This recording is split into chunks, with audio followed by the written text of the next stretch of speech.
重磅炸彈，40年頭一回，中國經濟被按下了倒車鍵。過去30多年，中國經濟就像一台永動機，每年都在瘋狂砸錢建高樓、修高鐵、開工廠，投資永遠是只增不減。就是靠着這股燒錢的勁頭，中國才成了今天的全球經濟大象。但是，現在這個鐵律被打破了。40年頭一回，中國的投資開始整體縮水，不是某個行業，不是某個地區，是房地產、基建、製造業3大投資支柱同時下滑。這在中國過去30多年的經濟史上，幾乎是禁忌級別的事情。上一次出現這種倒退，要追溯到1980年代末。換句話說，對於現在大部分人來說，這是活久見的頭一遭大轉彎。結論是，那個有錢就任性，一路狂奔的時代，正式宣告結束了。歡迎來到勒緊褲腰帶的新經濟時代。過去30多年，中國經濟靠什麼活着？一句話總結：靠砸錢續命。經濟一慢就上項目，財政一緊就借債，需求不夠就造需求，房子賣不動就推土機開動，高鐵、機場、產業園、新區、CBD， 只要賬面上還能擠出1塊錢，投資就絕不踩剎車。因為中國的增長模型只有一個核心：投資不能停。但現在這個鐵律斷了。數據顯示，2025年前10個月，中國固定資產投資同比下降 1.7%。注意，這是一個廣義指標，涵蓋了新建工廠、基礎設施、房地產開發。而真正讓人後背發涼的是，下滑不是年初開始的，是下半年突然加速的。10月份單月同比甚至出現2位數下跌。換句話說，不是慢慢變差，是突然鬆手。上一次中國投資出現這種級別的整體倒退是什麼時候？答案很刺耳，1980年代末。也就是說，對今天絕大多數中國人來說，這是人生第一次。過去哪怕是亞洲金融危機、2008全球金融危機、疫情3年封控，中國的應對方式都只有一句話：砸錢，狠狠幹。可這一次，北京選擇了一個極不中視的動作，按兵不動，房地產不再全面救，地方基建不再狂上馬，製造業補貼開始被內捲整治掐斷，3根支柱一起往下走。而這種情況在過去被認為是不可想象的風險組合。很多人第一反應是不是錢沒了？不完全是。更真實的答案是，不敢再賭砸錢就能活的舊邏輯了。房地產已經連續5年下行，房價下跌，庫存爆炸，需求枯竭，地方政府的土地財政被掏空，結果就是地方沒錢，也不敢再借錢。以前經濟一差，地方政府就拼命上基建，哪怕債務滾雪球，也要先把 GDP 穩住。但現在呢？多位分析人士指出，今年地方政府明顯選擇了躺平式保命，不修路，不建站，寧願項目停擺，也不願再背新債。因為大家心裡都清楚，這一輪可能不是短期下行，而是長期換擋。如果你還覺得這只是統計口徑問題，那萬科的現狀可能更直觀。作為中國最大的房企之一，萬科已經開始依賴國資股東代償債務，請求債券持有人延期兌付，站在潛在財務危機的邊緣試探。這在過去幾乎是不可想象的，連萬科都要開口求延期，說明什麼？說明一件事：國家層面的托底耐心正在逼近極限。當市場意識到這一次真的不會無條件救，投資的手自然會縮回去。權威的研究機構給出了一個更冷的判斷：基於信貸增長、資本投放等數據推算，中國在2023、2024年實際投資活動可能早已下降。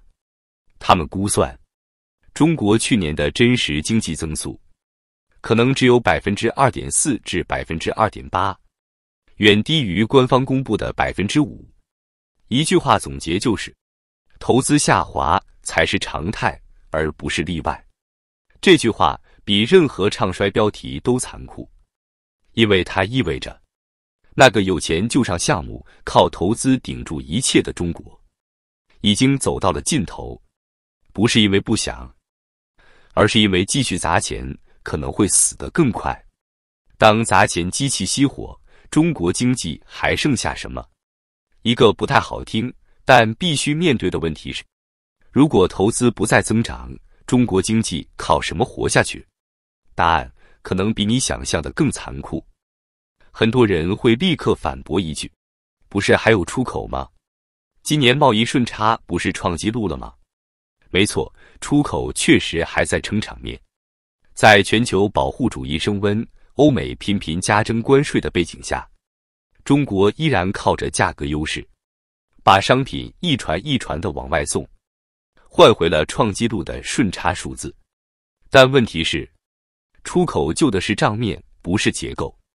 出口帶來的增長集中在少數行業、少數企業，而投資收縮帶來的衝擊卻是地方財政、房地產鏈條、基建施工、製造業就業全面失血。你可以理解為，出口是在止血，而投資下滑是在器官衰竭。官方反覆強調擴大內需，但現實是內需遲遲起不來。原因並不複雜，因為普通人沒錢也不敢花錢。過去投資狂飆意味着什麼？意味着工地、項目、廠房，意味着大量中低端崗位，意味着工資、獎金、加班費、外包合同。現在這些消失了，收入預期自然塌陷。房地產下跌讓中產資產縮水，製造業內捲讓利潤被壓到極限。年輕人面對的是就業難、收入低、未來不確定。在這種環境下，指望消費自動接棒，本身就是一種幻想。今年一個高頻詞叫整治內捲，聽上去很正義，但它的副作用同樣真實。過去地方政府怎麼拉經濟？補貼、低價土地、稅收優惠、貸款兜底，拼命把企業養大、養多、養重。結果是產能過剩、價格戰、利潤歸零。現在北京要剎車了，不鼓勵無序擴張，地方政府也順勢收手。結果就是製造業投資同步降溫。從數據看，自今年5月起，幾乎所有省份、地級市的固定資產投資都在下滑。不是企業不想擴，是擴了也活不下去。官方的解釋是，投資結構正在優化，高技術產業、綠色能源、航天航空確實還在增長，但現實是，這些領域的體量遠遠填不滿房地產和基建留下的黑洞。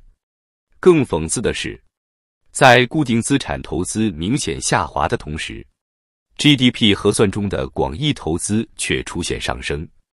這種數據錯位只會讓市場更困惑，因為企業和普通人感受到的不是優化，而是機會在消失。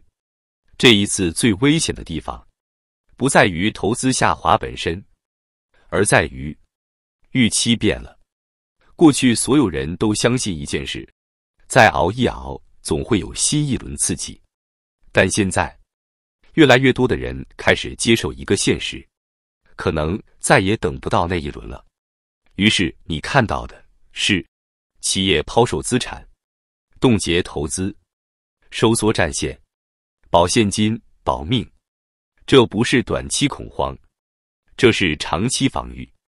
中國經濟正在進入一個陌生時代。官方媒體說，這是高質量發展階段。市場的翻譯是低速度、低回報、高不確定性。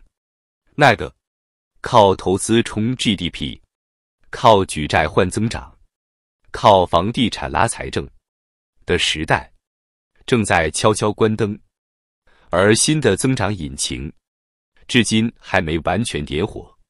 所以這一次不是簡單的週期下行，而是模式換擋的陣痛。最後說一句直白的結論：中國經濟不是馬上崩盤，但那個只要砸錢就能贏的神話已經正式破產。接下來不是誰跑得快，而是誰能熬得久。